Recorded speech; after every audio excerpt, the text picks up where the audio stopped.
Welcome to From Vision to Vive'N, Supervive's Discord-driven development strategy. My name is Sally Huang. I am Senior Director of Product at Discord, and in a moment, I'm going to be welcoming John Bellis, Executive Producer at Theorycraft Games, to the stage. But before I start, I just wanted to share a little bit of what we've been working on with John and the Supervive team. My team first started working with John when we approached him about the Discord Social SDK. And that is an SDK that we announced on Monday. It's brand new, and it is one of these things that we've been working very closely with developers like yourselves to really bring to life and really realize through your games.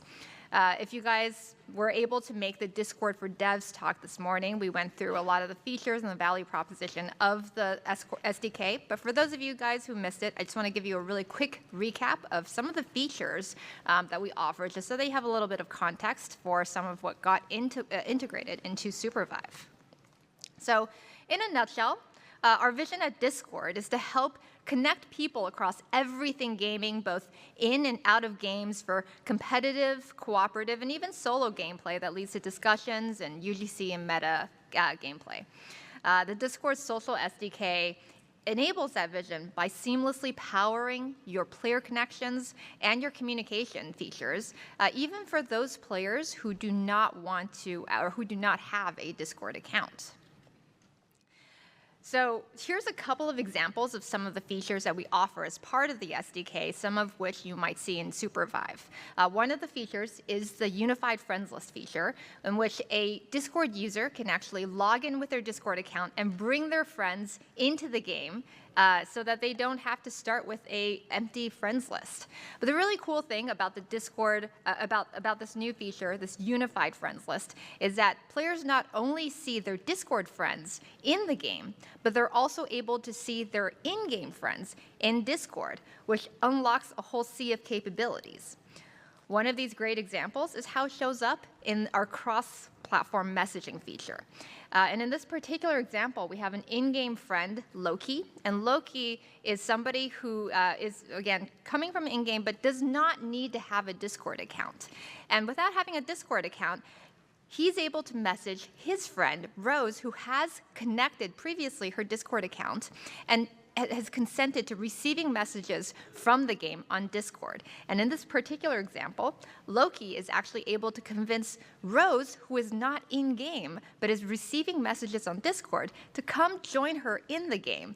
And voila, you have an instance of a social influence, basically pulling a player into game who is previously offline at this point in time. We can even go one step further and send an actual game invite. And Loki, again, our friend who does not need to connect their Discord account, can go through that friends list feature, and then with one click, invite Rose, who receives the invitation on her Discord client, and with a single click is able to launch the game and launch into the exact party or squad or map that Loki has invited her to. And with the SDK, we're also able to power your actual voice chat with the power and clarity of Discord voice chat. Again, players do not need to have a Discord account linked in order to use the in-game version of Discord voice chat. But I will add that this is a feature that is available as part of the entire social suite. And so there are additional requirements that you adopt the friends list, as well as account linking and some of the rich presence features. But if you do, you may add this to your game free of charge. I'm going to just leave this QR code on the screen for just a moment for anybody who wants to learn more about the Social SDK. You're also welcome to come to our booth in the expo hall. And over here, you can not only sign up for the SDK, but there's also a closed beta that gives you access to, or more full access to, some of our communication features, as well as more information on some of our upcoming platforms as well. So on to Supervive. So I think that the really exciting thing is that we were able to work very closely with the Supervive team to bring the Discord Social SDK to life. And again, the studio's Theorycraft, the game that they released, Supervive, was released into early access late last year. They are an indie studio, and we all know that this is a really hard time to be developing and releasing games. It is a new IP. It is a free-to-play game. It is a MOBA battle royale meets hero shooter. Because, John, I can't think of any popular games in any of those genres, so, like, you know. Easy, right? Yeah, great way to, set the player expectation bar really, really low, right? Yeah, and given all the headwinds that this industry, our industry is facing, I just think it's just amazing how you guys were able to be so scrappy in getting all of your player feedback, sort of reaching out to your player base and developing a really, really incredible game. The reception's been fantastic. Right now, it's sitting at 16,000, actually more than 16,000 views or reviews. And is sitting on a 90 on Steam, and I think the recent reviews are even actually above 90. It's sitting at like 92 or something. So doing really well. If you guys haven't checked out the game, you can do so on Steam. But what I think was really interesting to us about Theorycraft was their approach to game development. Game development, playtesting, the whole launch of the game was very Discord native.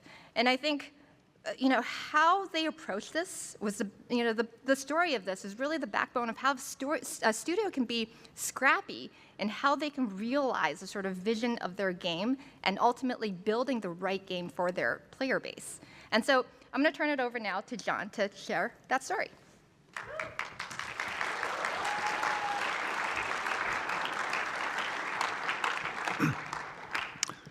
Hello. Hey, everybody. My name is Jonathan Bellis. I'm an executive producer here at Theorycraft.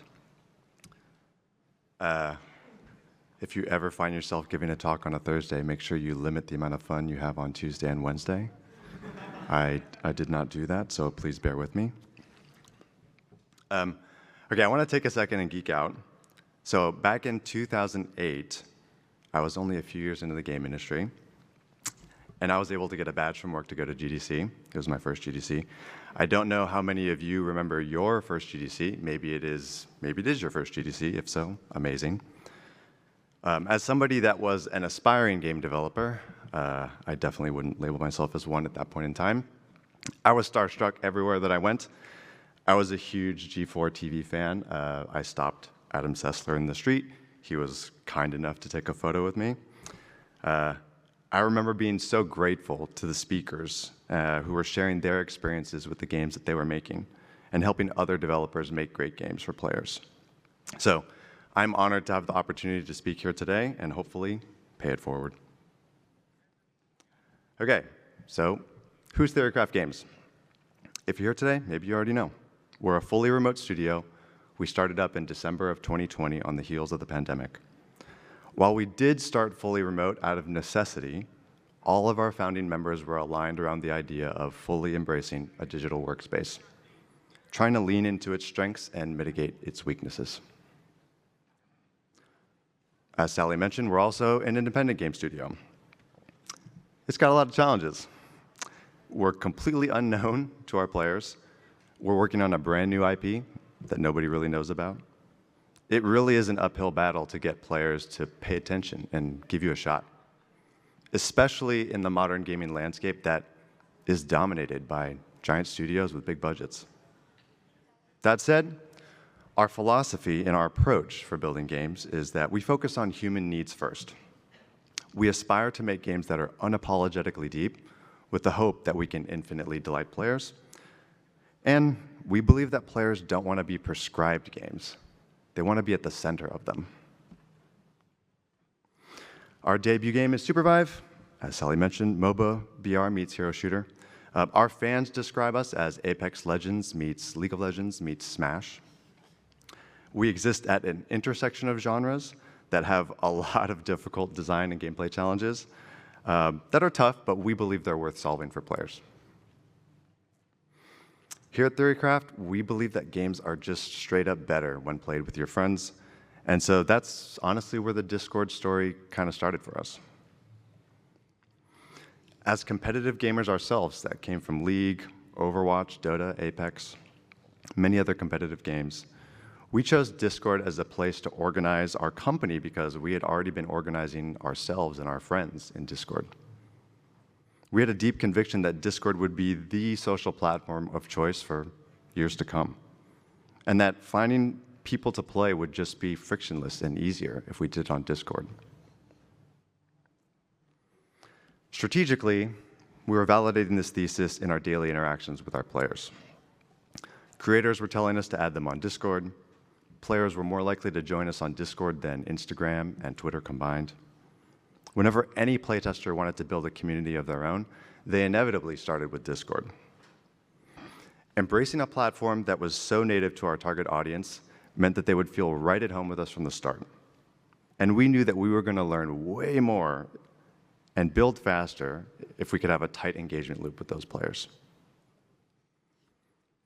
From a practical standpoint, one of the biggest strengths of Discord is that you can just start building upfront without a lot of investment. We knew that we wanted to employ a community-first driven playtesting strategy, but to be honest, we had no idea what it looked like when we started. We had big aspirations as a studio. We had no idea how our audience would grow, on what timeline, at what scale.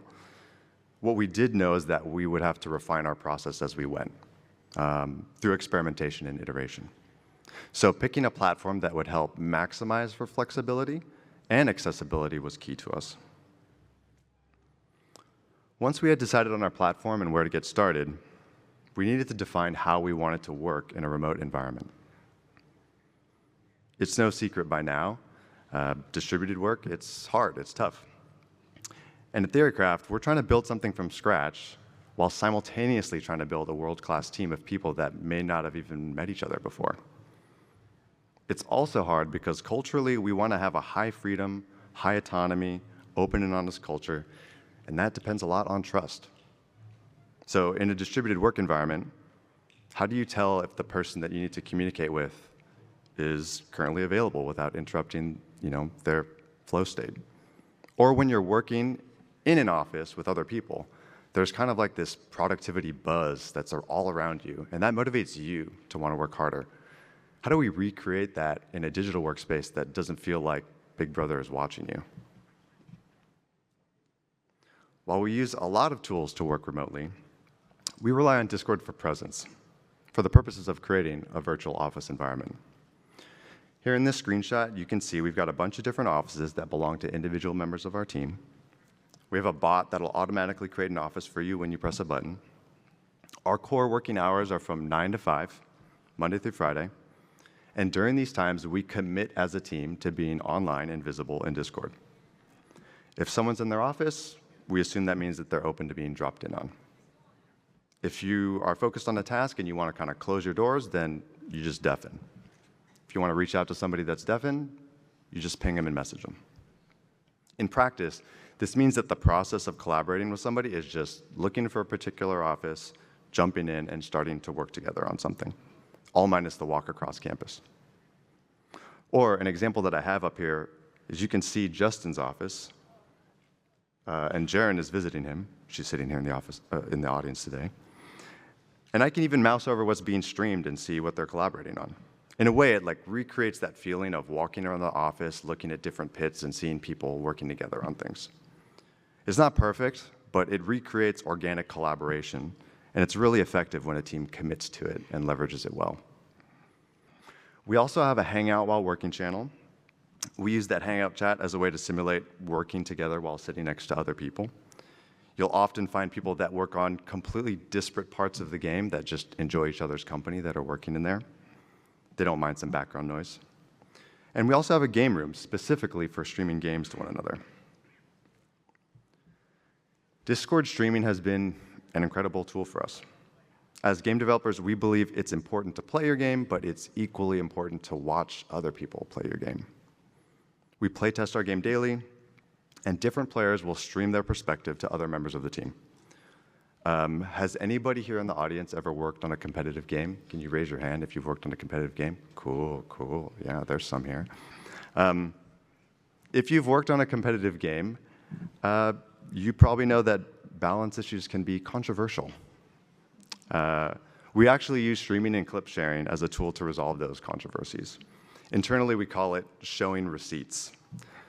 So rather than debating the hypotheticals of a situation, we just sit together, look at the clip, and see what happened. And this process can also help low-skill players understand what high-skill play looks like. Conversely, it can help high-skill players understand what parts of the game experience are inaccessible to low-skill or new players.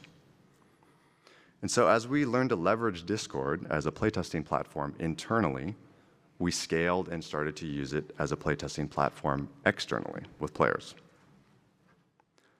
Just a few months into development, we wanted to get playtesting as soon as humanly possible, which meant that we valued speed, iteration, and efficiency over building the perfect system.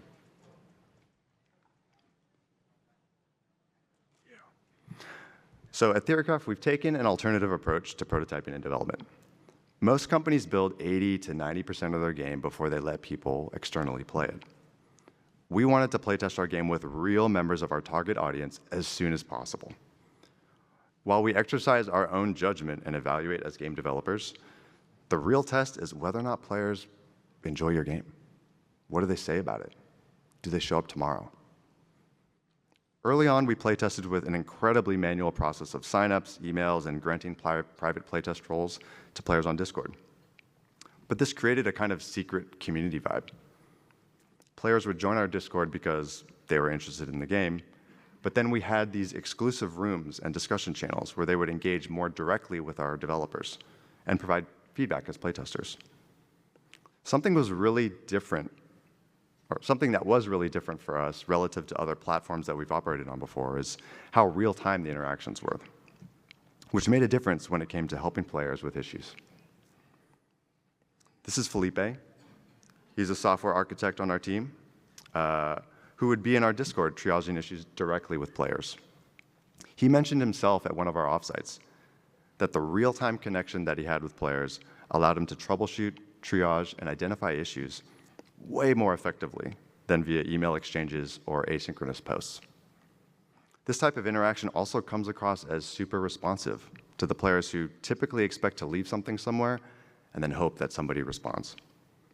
Seeing players react as a developer talks directly to them and solves their personal issue, it's super motivating, both for our team and it's really connective for the early community. Another benefit of organizing our playtest on Discord was that because they were under NDA, all of our players needed to coordinate their voice on our shared private Discord server. So very similar to how our digital offices worked, you'd see teams of players on Discord channels streaming the game to each other, playing together. One of my favorite memories was playing in a public playtest. We're all playing in our respective rooms. We had this like nail-biting crazy endgame against this team. And then when the game was over, the enemy team noticed that we were just in the channel below them. So the whole group of them just hopped down into our channel, and we all got to just vibe and talk about that endgame and talk about sick plays and give each other kudos. And it's really rare that when you're playing a competitive game that you get to even interact with your opponents. And it was truly magical and it was really connective early on. So we also do post-playtest hangouts. Let me share a clip where a player had discovered how to combine wind rings, grind rails, and bouncy tires in an interesting way. Okay, I move the mouse here. I click. No, Yeah, no, I was gonna Ronan say. Tether. Hold on. I mean, it was Ronan tethering One more with time. the kingpin. He said, Bro, no Where are way. He said you? it one more time. One more time. After playtests were over, we'd all just hang out in a big Discord chat with our playtesters. They'd ask questions, we'd talk about the game, we'd figure out what we're going to work on next. We'd also let different people take over streaming clips from their session, sometimes to discuss bugs that were being abused, sometimes to talk about things that were busted, and other times just to laugh at something that was unexpected. All of this really fostered a sense of intimacy with our early community and our playtesters. It highlighted that we weren't just there to make a game and sell it. We were fans ourselves, discovering the game alongside them. Also that, was like Jessica Nam. She's the other executive producer on the team. Shout out to Jess. No. Yeah, I was no, gonna say. Tether. Right. Hold on. No. Oh, I mean, I click yes. Another interesting challenge when you have a game that's under NDA is you don't want players posting clips of your game on social media, but you do want to foster a culture of sharing clips and hype out plays or funny moments. So we created a clip sharing channel for our playtesters, and we would encourage them to post there. Honestly, this became a big channel of activity for us on Discord. In a lot of ways, it was a signal to us on whether or not the game was kind of living up to what it was supposed to be. Our most dedicated players would engage the entire playtest. They would, quote unquote, clip farm, and then edit them and post them after the playtest, creating great content for our audience to engage with between playtest windows. As new players were showing up and getting access for the next playtest, they'd see all of these secret rooms and channels, and then they'd dig into the clips channel and see, like, wow, it's super active, it's teeming with life. In an attempt to stoke the fire even further, myself and Kyle Leach, a designer on the team, we would review clips that players submitted via Discord, and then we'd analyze them. We'd talk about them, give kudos to particular players that pulled off really crazy plays. You know, again, trying to build this community of clip sharing and sharing receipts. This also created an environment where we could reach out to players directly and feature their plays on our own content, which ended up being a big part of our announced trailer. I go here, I click, I click.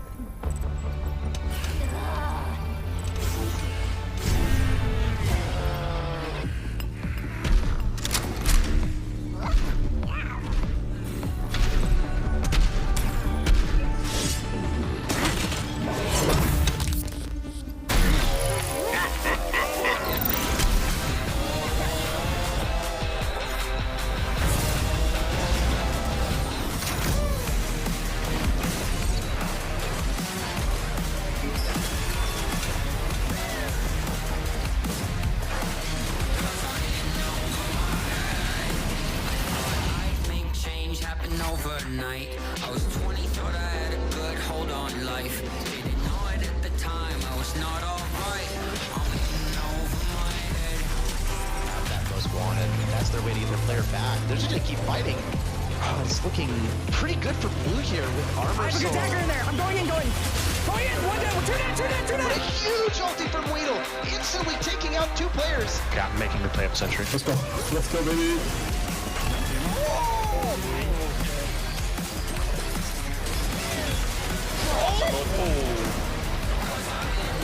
That's so good. I'm just a bad guy. I win these. That's laser shot. Oh wow. Oh god.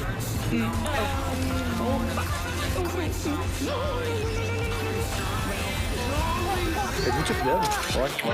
Não, tá no grid, foi de que são olha. Não, faltar com reza, não tem pessoas de guarda. Oi. Oh, nice. Que tá dele. Oh, nice.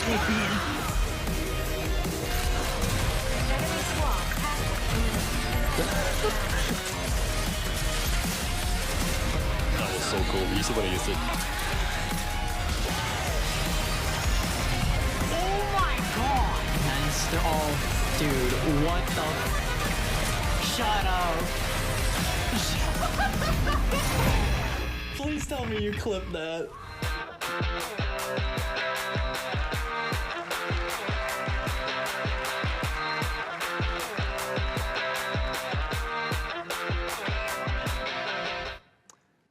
This really demonstrated to our players that we were putting them at the center of our game, and really helped create an incredibly strong community foundation for us to build upon. Over time, we need to scale our playtesting efforts from just a few thousands to hundreds at a time. In 2022 to 2023, we really started to push and drive on community growth and started to leverage Discord more as a community platform in addition to it being a playtesting platform. As a new studio with a new IP, for a while we thought, okay, players are going to know that we're all developers from these games that they love, and so that'll be enough. They'll just show up and come and play. And what we found out was that we had to fight every day for every player to bring them to our Discord. Just because you have a game in a community does not mean that people are going to join it. One thing that we observed with our early playtesters was that a lot of them were people who were interested in our game, but they were also really interested in seeing how game development worked. Since we were developing in a much more open way, we attracted a lot of aspiring game developers.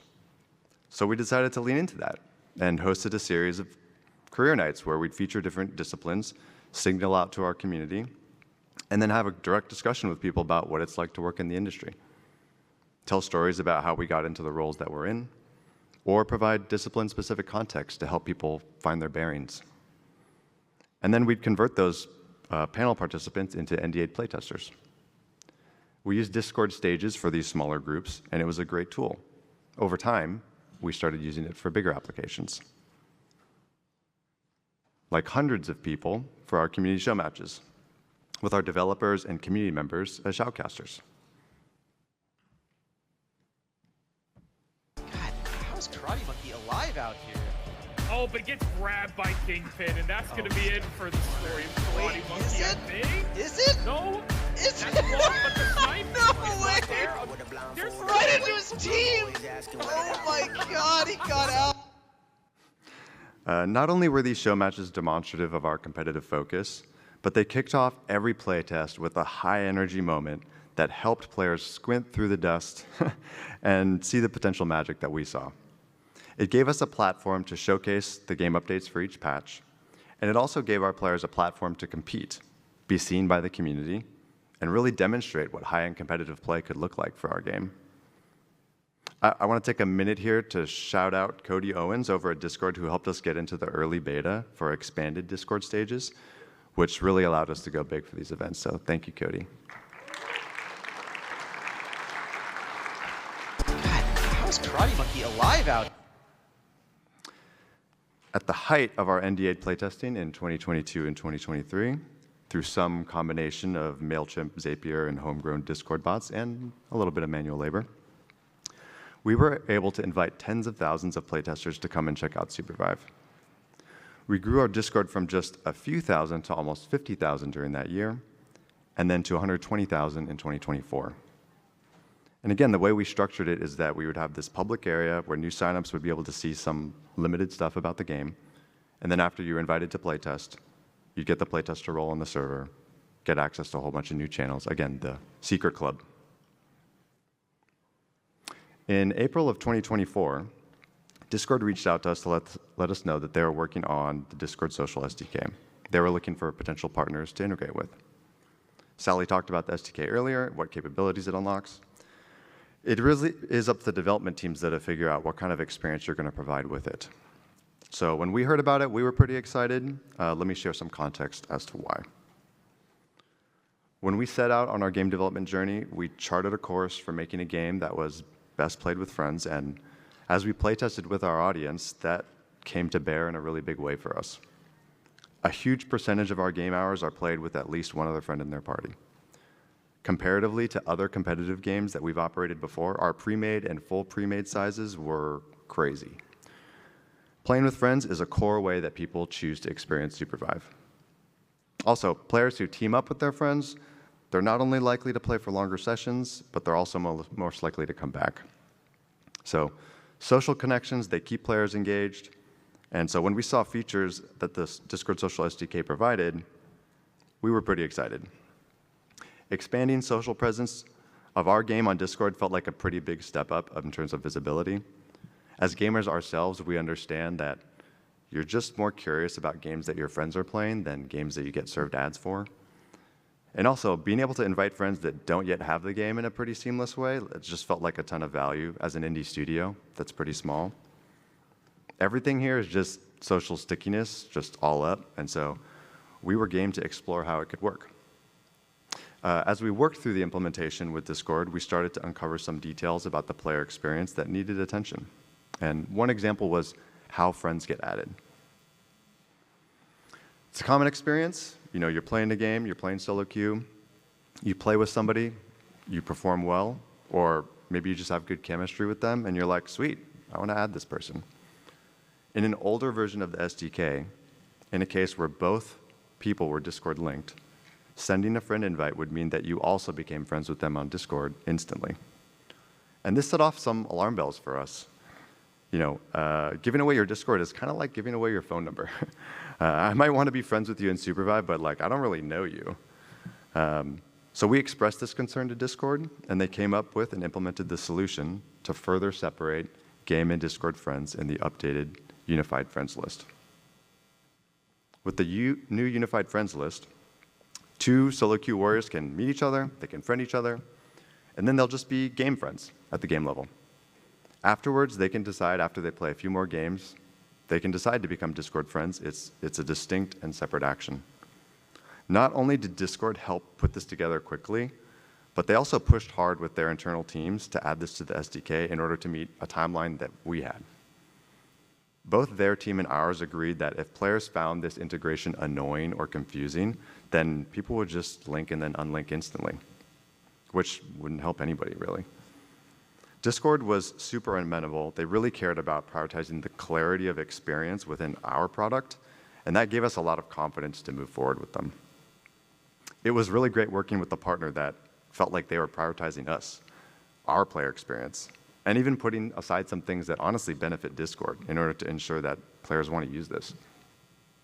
So, how's it been going? Once we worked through all the challenges, we arrived at how it currently works today. Players log in, you can see Find Your Friends on Discord in the bottom right. We have this in our social panel persistently. After clicking, gives you a modal, gives you more information about exactly what's happening. Click on Proceed, takes you to Discord, more details, what's being accessed and shared. Once you accept, you come back to the client, we brief you on the tiered friend concept. Now you're in game, and you can see your online friends that are Supervive native friends, and then an Elsewhere tab where you can see where all your Discord friends are. When we launched this, when we launched this feature, we also ran a Discord quest in parallel, offered a new hunter or hero to players to try to create a big integrated moment on the Discord platform, simultaneously with a big content release for our game. Since our patch, 20,000 players have linked their Discord accounts, getting full access to everything the SDK provides. And then with the social SDK, we also added a bunch of new features to the player experience: direct messaging, rich presence, game invites via Discord, and having access to text and voice being provided by Discord. We've seen an increase in game hours being played in a party, and the overwhelming majority of players don't just trial this feature, they stay linked and they keep using it. These changes have helped us improve social play in Supervive, and we're excited to see how it keeps panning out for us.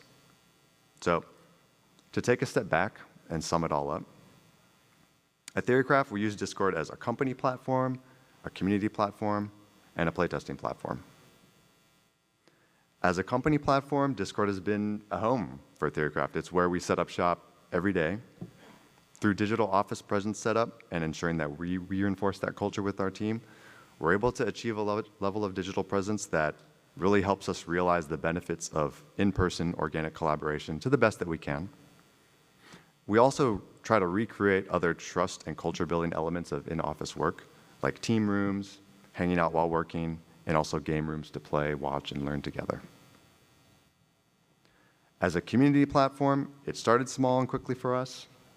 It's grown with us over the years.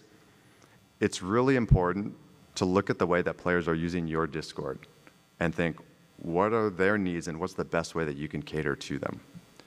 In order to grow, you're going to have to think outside the box and really consider, what is the unique value that you can provide as a community?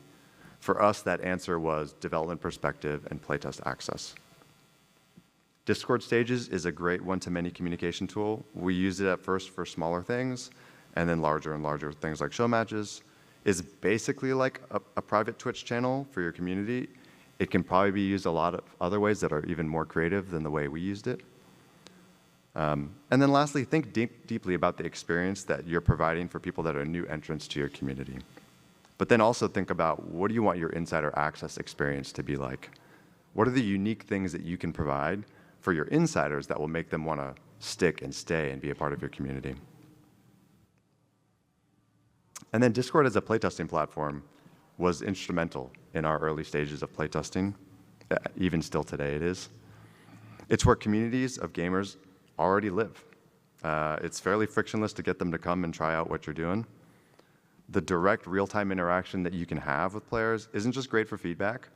It's great for early troubleshooting, support, solving technical issues, which you're bound to have at prototype stages of your product. It's also great for streaming and clip sharing. It'll allow you to see in real time what parts of the game are intuitive and easy to pick up, and what's hurting the ability of your playtesters to find the fun. The last thing I want to add here is that playtesting on Discord has been a critical piece of what Supervive is today. There are features or systems in our game today that our playtesters help us shape and build. There are hunters and characters that we started and offered a kit, and then individual players out there showed us what they were really capable of.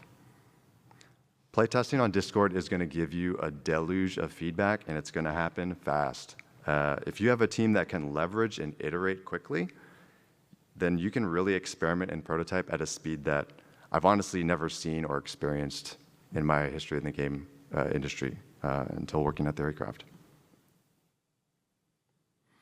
So yeah, thank you for taking the time out of your day to listen. I'm deeply honored to have the opportunity here to talk to you all. I want to thank everyone here at GDC and Discord for having me. If you're interested in the SDK, you can find more information here. And yeah, Supervive, if you haven't played it, check it out.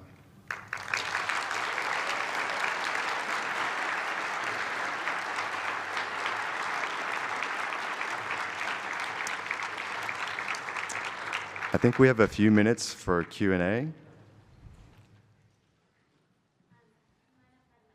You can line up by the mics if you have a question.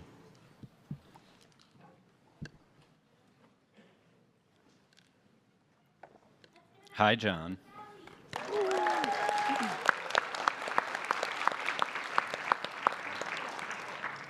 What's up, dude?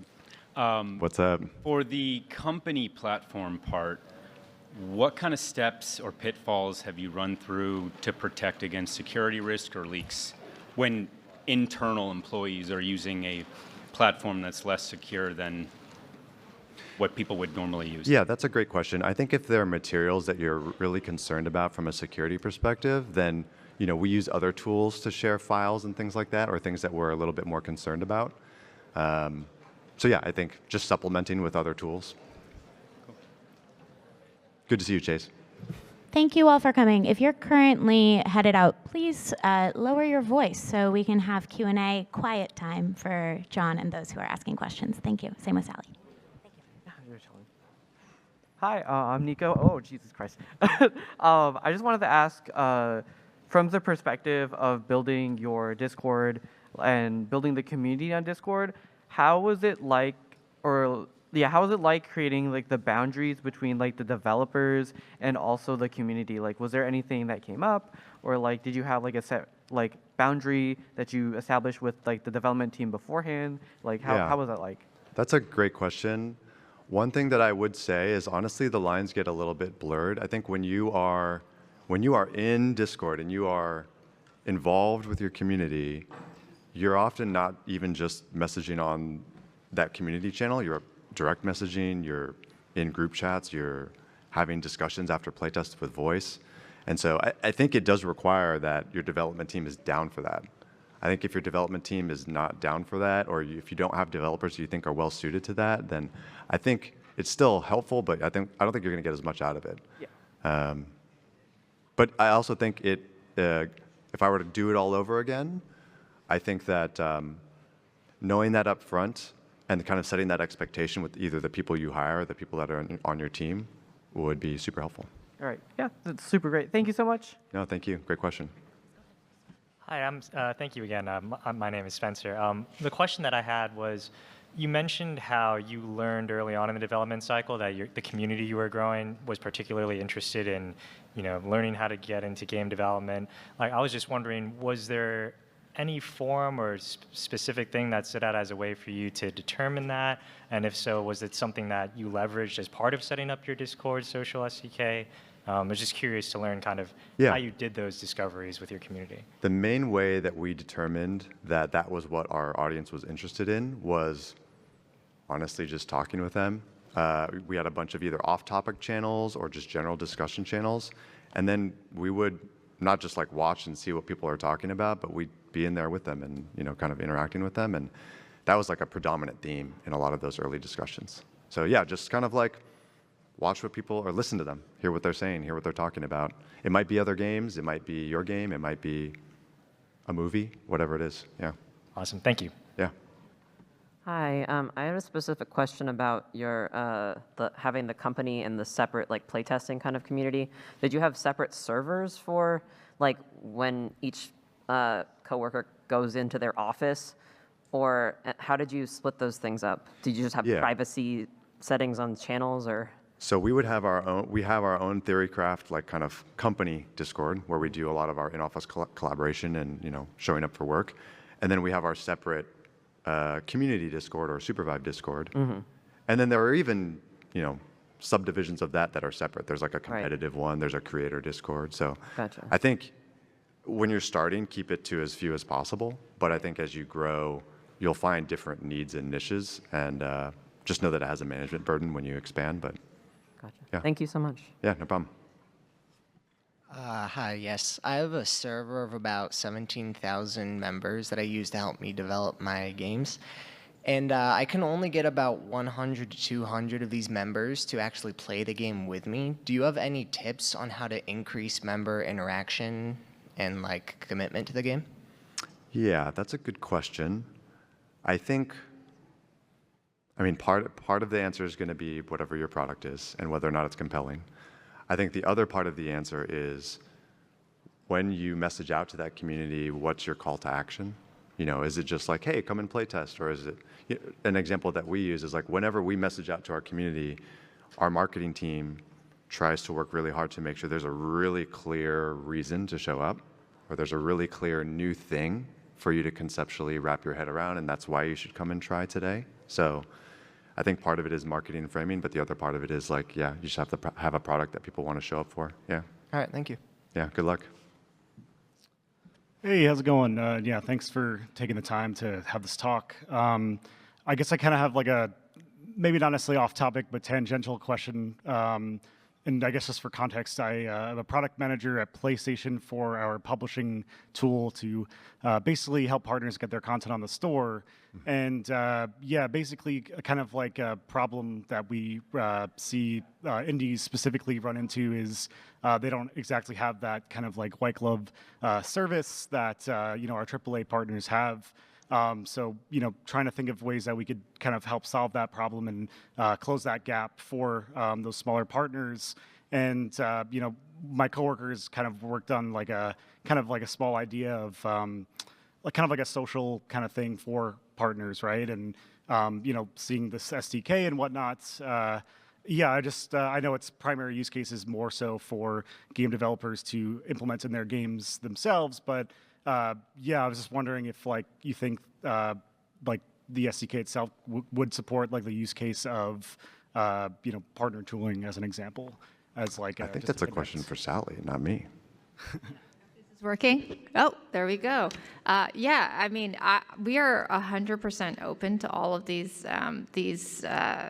solutions, especially if you know, work with PlayStation. You know, that is an active partnership, and I would love to work with you guys to see kind of what ideas you guys have in mind. We're not here just to support game. You know, game. It's not just about the players, but I think that it's very clear from a Discord perspective. We really do want to make developers' lives easier as well. And if you have an opportunity, let's talk.